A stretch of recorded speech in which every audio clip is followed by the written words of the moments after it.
Hello students, state government. We are going to discuss about the state government and what are its structure or function, etc.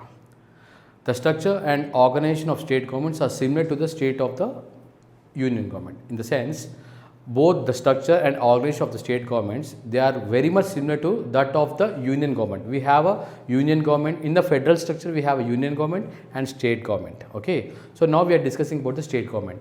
Part 6 of Indian Constitution from Articles 152 to 237 deals with the matters of the state government. See, Articles 152 to 237, which comes under Part 6 of the Indian Constitution, they all deals with the state government. This part contains the structure of various organs, powers and functions of state government. At present, there are 29 full-fledged states in India. There are two types of executive heads in all the states of them. One is the governor and the second one is the chief minister. But here it has been revised recently. Now there are 28 states. Why? Because Jammu and Kashmir, which was hitherto state, was now split into two union territories. Thereby, this 29 has become 28 states. And whereas the 7 union territories became 9 union territories. This is for your information, latest update. Okay. And the governor is appointed by the President of India. The chief minister is appointed by the governor. See, most of the functions and everything is similar to that of a union government. Okay, but here the governor is appointed by the President of India, whereas the chief minister is appointed by the governor of that particular state. The government acts as the constitutional executive head of the state government. See, similarly how the president acts in the union level, no? Similarly, a government acts as the constitutional executive head of the state government. And the chief minister serves as the real executive head of the state government. He is similar to prime minister at the union level. The governor continues in his office during the pleasure of the President of India. On the other hand, that is, the chief minister holds his office during the pleasure of the governor on one side and until he retains the confidence of the state legislative assembly on the other side. See, I want to give a clarity on this point. See, when I say the governor continues in office during the pleasure of the President of India, that is nothing but it is indirectly the Council of Ministers at the union government will decide. They will advise the president, okay, about the appointment of governors in different states. So as long as they enjoy the confidence of them during the pleasure of the president, the governor continues in the state as a governor. But here in the state, the chief minister enjoys his position during the pleasure of the governor. Means as long as governor enjoys that, okay, and the chief minister enjoys the confidence of the state legislative assembly, then only he can be in the office. Next to the governor and the chief minister, there will be a council of ministers at the state level. We have an executive at the state level as well. See, it is nothing but state government is just a replica. It is a union government in miniature. Means it's just a replica for that state. Okay. So, after governor and chief minister, we have a council of ministers at the state level. It comprises some ministers of cabinet, state and deputy ranks. The chief minister acts as its head. Here also ministers we have cabinet minister, ministers of state and deputy ministers, okay, and chief minister acts as its head.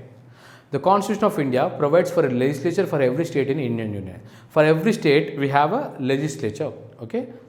In Indian Union we have for every state there is a state legislature, but it does not adhere to the principle of bicameralism in the case of every state legislature.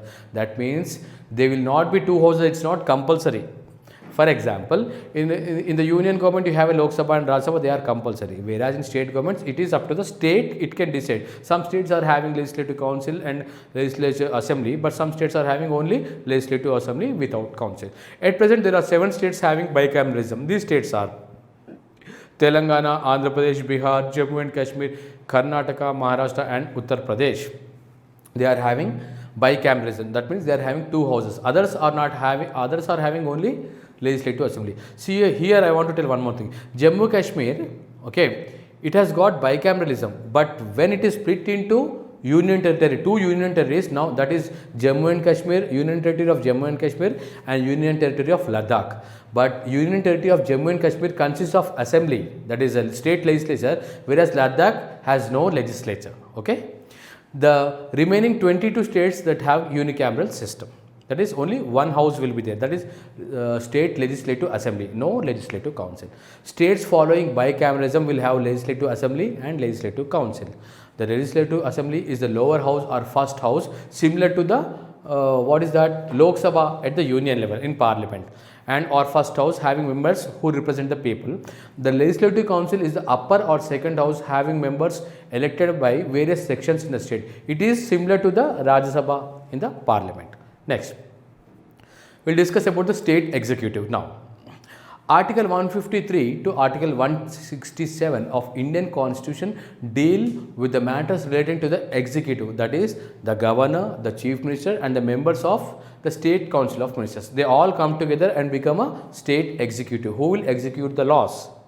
Besides, there are some administrative personnel who assist the ministers in the functioning of state government. See, in the executive, not only the ministers, governor and chief minister, we also have some administrative personnel like government authorities, members, officers, IAS officers are there in the secretariat, like a secretary, principal secretary, you have a joint secretary, deputy secretary, under secretary, section officer. So many ranks and files are there to under each ministry. They all makes this executive.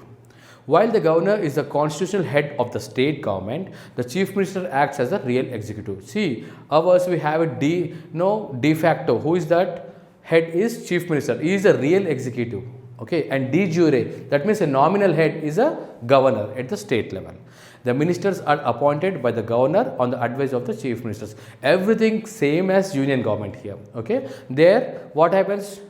Prime Minister advises about the council of ministers to the president for their appointment. Here also the ministers are appointed by the governor on the advice of the chief minister at the state level. They play a crucial role in the formulation and implementations of the policies of the state government.